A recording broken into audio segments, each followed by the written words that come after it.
Hello and welcome back to Prosperity by Design. Today's episode, we are going to be talking about the biggest bullshit myth that everyone and their mother talks about employing this strategy in the online business space. And it's just a load of crap in my opinion. And there is validity to it. It's kind of like a double-edged sword. So we're going to break it down in this episode, okay? So essentially, the biggest bullshit myth is that coaches will tell you, oh, well, you should be grateful for what you're going through. You should be grateful. Have gratitude. And what you have to understand is there's a timeline with gratitude, okay? I'm not saying that gratitude is the biggest bullshit myth, because gratitude is not the biggest bullshit myth. The biggest bullshit myth is when coaches are telling you to employ a strategy instead of validating your experience. And that is dangerous, because when you have a coach that doesn't validate you for what you're experiencing in your world, then you have somebody who's more or less telling you that you're wrong. Like, you shouldn't be feeling this. And it's shoulding all over you, okay? Not shitting, shoulding. You don't want to be shoulding all over people. Like, oh, well, you should drive to the grocery store, or you should go get yourself gas, right? Like right now I have 46 miles left in my tank and I should go get gas. Yeah, I should. But I also have other things that I need to accomplish. And I also know that the gas station is 1.8 miles from where I am right now. So I'm not concerned about making it to the gas station or not. Like, I know that I'll be able to make it to the gas station. I'm valid. Like, I feel validated in that experience that I'll be able to achieve that. But when coaches are like, well, you should just experience gratitude. Like, you should put yourself in gratitude, or you should journal, in gratitude. Then what that's doing is saying that what you're experiencing right now is wrong and you should be doing something different. And that's just not how humans work. Our human emotional spectrum doesn't work that way. Our brains don't work that way. And what it does is it creates this, I don't want to say it's like this dichotomy, but it causes a split. And it creates this divergence between the positive things happening and the negative things from happening, okay? And the other reason why I want to approach this particular topic is not only are people not validating you by telling you that you should go back to gratitude, is that the other thing that they're doing is they're not giving you a prime directive for what this gratitude practice would include. So, for example, there is a timeline, as I mentioned earlier, when it comes to gratitude.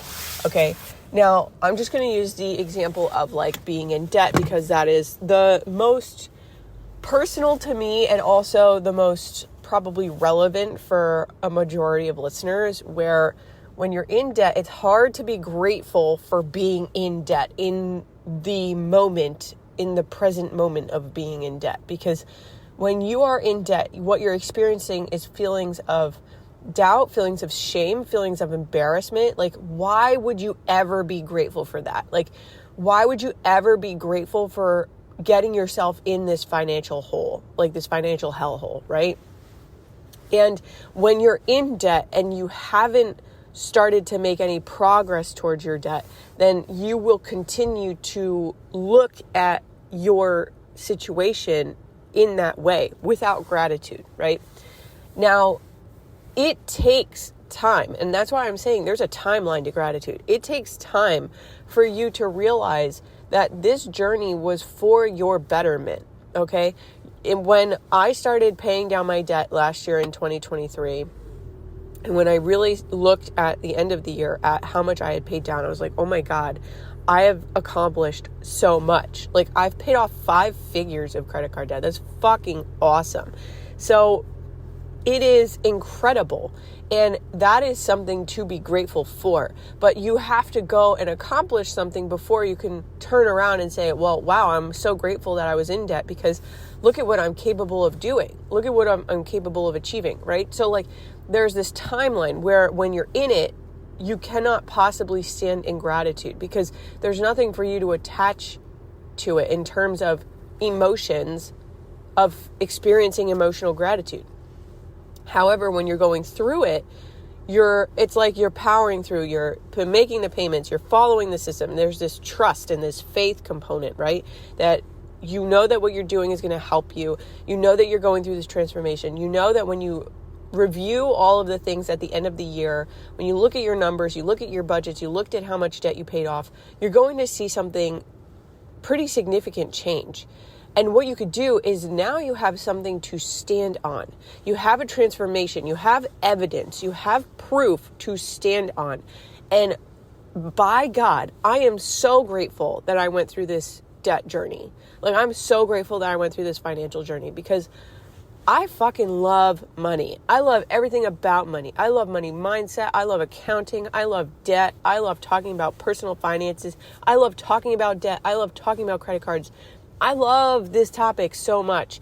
And I wouldn't have come to realize that this is my area and this is my passion. This is my authority and my expertise had I not gone through this journey, right? So like, I'm coming out of that journey and now I have that experience. I have that $25,547 to stand on for just 2023. And in 2024, this January, I made well over $3,000 of debt payments. So like, there is absolutely something to be said about gratitude now, after having gone through it, after having made a transformation for myself, after having had progress, because now I could turn around and I could look at that situation. I'm like, so fucking grateful. Like, had I not done that and had I kept spending money the way that I was spending money to build a business that I wasn't like ready to have yet, then I wouldn't be in this very position right now today, recording this podcast episode, being able to express to you how fucking grateful I am for taking time away from spending and putting that effort and that concentration towards my credit cards and towards my finances and changing my financial future. So it is really important to understand that timeline aspect and that timeline component, because that is going to ultimately allow for you to understand how to be grateful and what emotions and experiences you are going to feel when you're grateful moving forward. So for example, now I have a gratitude practice. I do. And I take a journal every night. I take out my journal and I list out the things that I'm grateful for. I say I'm grateful every damn day for Penelope and for Tommy. I'm grateful for my family. I'm grateful for my position at my job. I'm grateful for having 3 people on my wait list. Sorry, numbers have changed recently, right? Like, I'm grateful for putting out my financial fitness program. I'm grateful that I went through this debt journey. I'm grateful, I am grateful for these things because I appreciate them. Had I not done that, had I not gone through it, I wouldn't be grateful for it. So now what that does though is that cements my emotions, that cements my experiences, that cements the feelings that I am seeking to attract to myself the next day and into the days going forward every time I go into that gratitude practice. But it has to start from a place of things that you are actually currently, presently grateful for. It cannot come from a place of, well, you should be grateful for this, because of course you're not going to be grateful for it yet. You haven't gone through it. You haven't gotten over it, right? It's just like if you were to let's just bring up Taylor Swift, right? If I were to say that I'm thinking about Joe Alwyn in my mind because she just talked about how she's releasing this new album and it's called The Tortured Poets Department, right? And it's basically based off of the WhatsApp group that Joe had created called the Tortured Men Club, right? And the thing is Taylor wouldn't be grateful for having that breakup and going through that breakup with Joe until well after the breakup with Joe. And now she has released and announced that she will be releasing an album on April 19th about her breakup with Joe. And I bet you, when she got up on the stage to accept that Grammy on Sunday night, that she was so fucking grateful for going through that experience with Joe.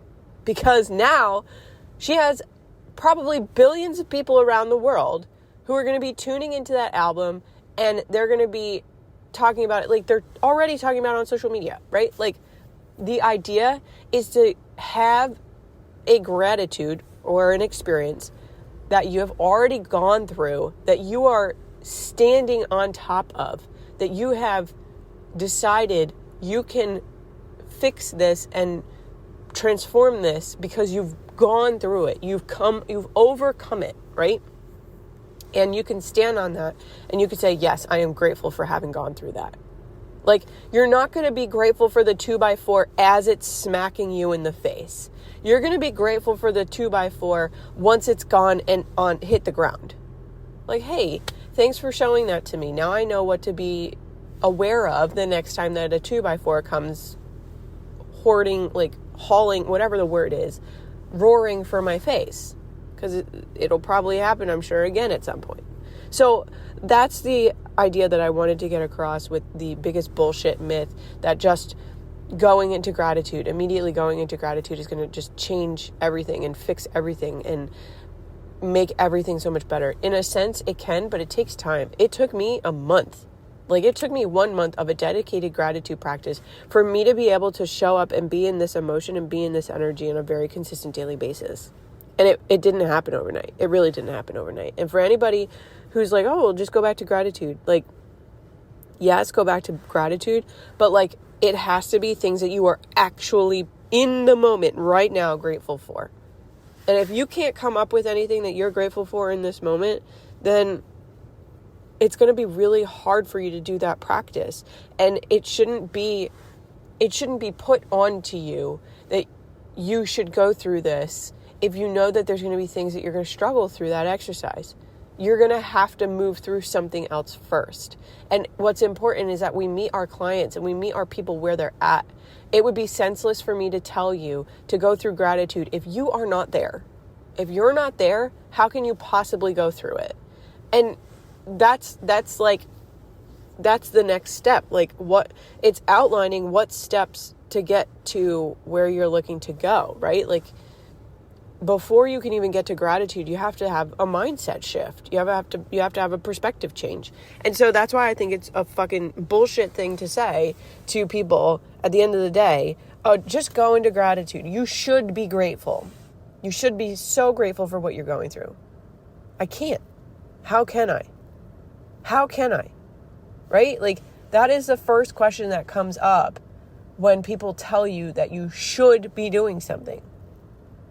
How can you? Because you haven't gone through it yet. Like, duh. Okay. I'm going to get off my rant. It's just, I saw something earlier today and I was like, I need to talk about this because there are so many people who say you should just be grateful for it. You should be grateful. And you're shooting all over people and you don't realize the damage that you're doing when you're shooting all over people. So I digress. Thank you for tuning in. I am really excited for the next podcast, and I will talk to you soon.